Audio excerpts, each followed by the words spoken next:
वसल्लम ने शान ते मर्तबे तो सदके जावा मेरे पाक पैगंबर दा शान।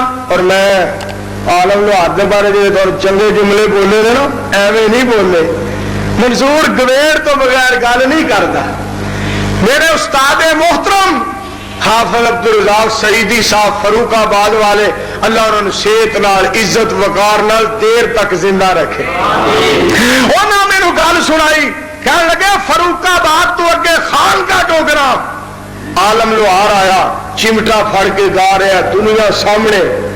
एक बंदा कह लगा, बल्ले आलमा और तेरा किडा आवाज है, कदी इस आवाज में कुरान पढ़े ना आलमा।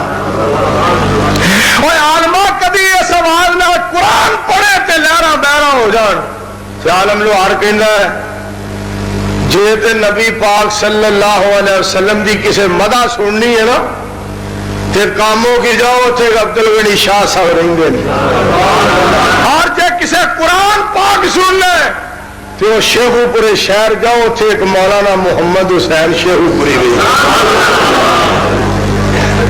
आलमा तू अल्लाह के वलिया के बारे गल की थी खानगा डोगरा के अंदर, अज अल्लाह का गुनाहगार ते बेकार बंदा तेरे बारे चंगे लफज मसीत पिया बोलता, ते रात के 2:45 बजे पिया बोलता।